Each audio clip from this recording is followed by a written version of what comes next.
Here with the 96 Jeep Grand Cherokee, and my tiny project for the day is replacing the coolant temperature sensor. But on this 5.2 liter V8 engine, it's buried under everything you see here. But I'm going to show you how to get the job done without removing anything. So let's get started.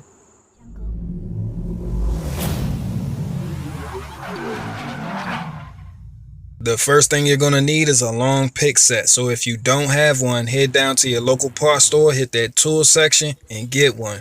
This is a must-have and it's something you'll find yourself using often. Now disconnect the negative battery cable so we don't accidentally short anything out. And if you take a look deep down in here with me, just in between the thermostat housing and AC compressor, you'll see our coolant temperature sensor. That connector has two white tabs, one on either side, and we'll need to slip the pick tools underneath, then lift up for removal.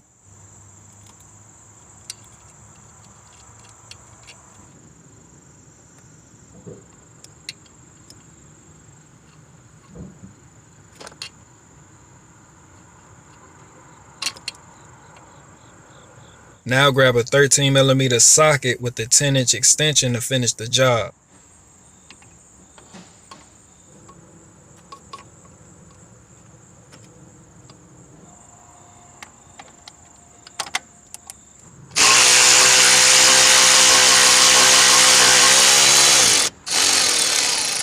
Since this isn't magnetic, for removal, I'm using the pick tool to help keep it in the socket.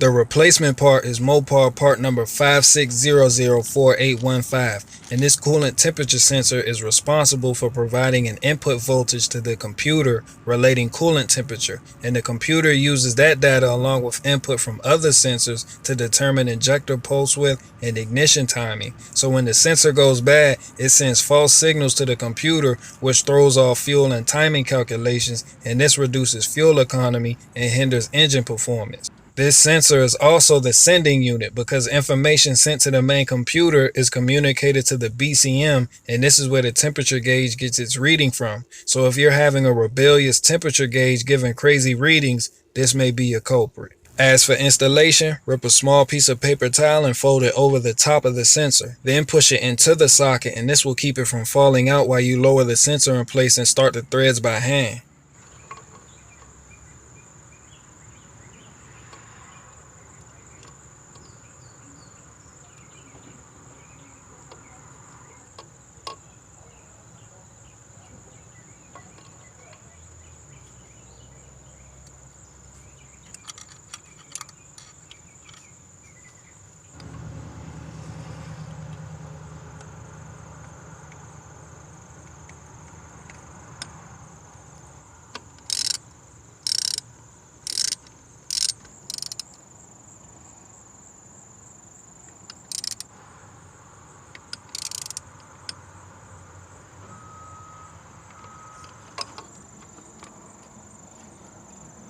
The best part is fishing the connector back in place with this pick set. It sounds harder than it actually is.